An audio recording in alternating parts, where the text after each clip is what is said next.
Considering what Kenneth Branagh's last movie was, you can say, unlike Artemis, this one isn't foul.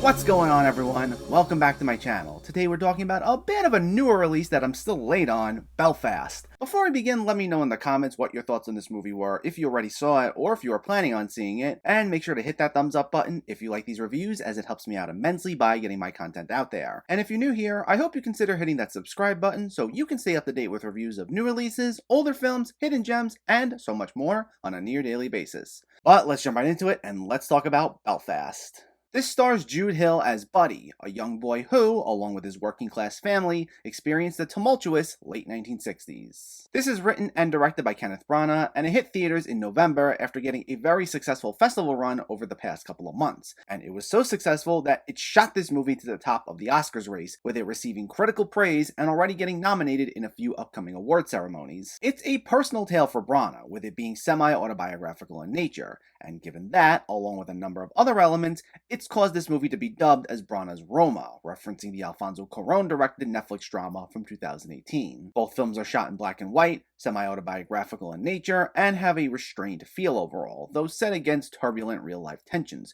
with this being set against what was known as the Troubles, a conflict between Catholics and Protestants in Belfast, which actually lasted through the 90s, the events of which I wasn't aware of prior to seeing the movie. And that's something that the film doesn't fully explain to us, as this is all presented through the point of view of Buddy, who doesn't fully comprehend the dangers surrounding him and his family, like when various neighbors attempt to harass his dad, played by Jamie Dornan. Now, the film not only acts as a love letter to Branagh's childhood home, but it also is a look back at childhood innocence and the way we perceive things through much younger, inexperienced eyes, with Buddy being a reflection of Branagh himself. We see Buddy susceptible to go along with things he shouldn't be, like when he's convinced by a friend to take part in stealing from the local candy store, but we'll also see certain events with a sense of awe and wonder the way a child might see them. In particular, there are several sequences where Buddy is with his family at the movies, and we see the film playing on screen in color, which are some of the only uses of color in the film, and the collective excitement that he and his family feel, along with the rest of the theater, is booming with so much energy that it makes the sequence feel grand in scale,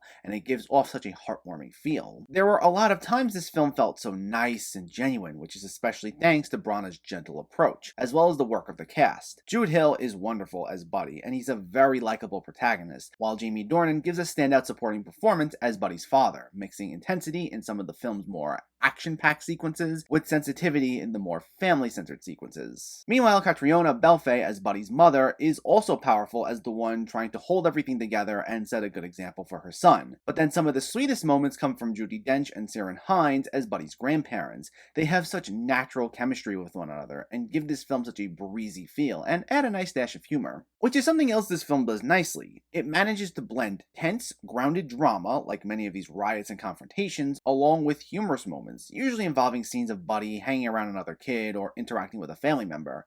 There's not a tonal imbalance whenever we get one of these moments, mainly because they feel organic. There is something inherently funny about the way we as children perceive things, as we accidentally get meanings mixed up or oversimplify certain events or concepts, and because of that, it allowed for a lot of comedic relief that helped cut some of the tension without coming off as contrived or looking like the movie was making a joke for the sake of it. Now, speaking of the way we perceive things, that did also lead to some slight issues I had with the film. While I like this, I wouldn't say I necessarily loved it, and it's not really because it did something necessarily wrong. I think this boils down to a lot of personal preference over anything, though then again, you can really say the same for any movie. I do think that while it's clear this is a very personal project for Branagh, and it shows a lot throughout the film, I just think the way the story is presented isn't something that necessarily resonated with me on quite as an emotional level as it did for others. It feels more like a slice of life sort of movie, where it's this feel that's more like the random adventures of this one kid rather than a specific journey that we're taking. There are subplots and storylines that are seen through, and it does lead to a conclusive ending,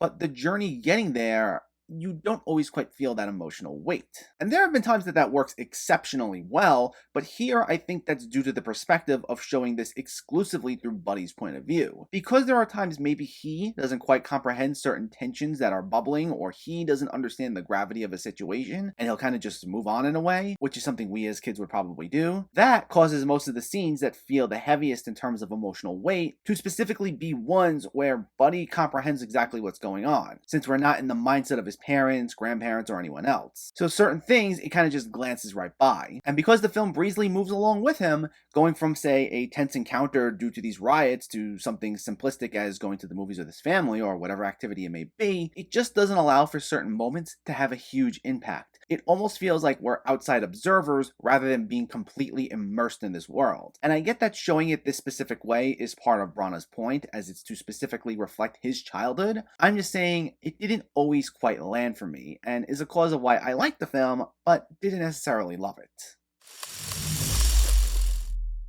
Belfast is a nice, solid little crowd pleaser, and while I didn't love it, I can see why it would resonate so well with audiences. It's well acted, personal, gorgeously filmed, and contains a nice mix of heartbreaking and humorous moments. It's a commendable effort by Branagh, and it's one that I feel is worth checking out. Belfast gets a 7 out of 10. So let me know, did you see Belfast, or are you planning to see it, and what were your thoughts? Was this one of your favorite Kenneth Branagh movies? Do you think it's going to win Best Picture at the Oscars? Let me know in the comments below so we can discuss. Also, if you enjoyed this video, please like it and share it, and for more movie reviews and film discussion, please make sure to hit that subscribe button to stay updated. Thanks for watching everyone, and keep having fun with film.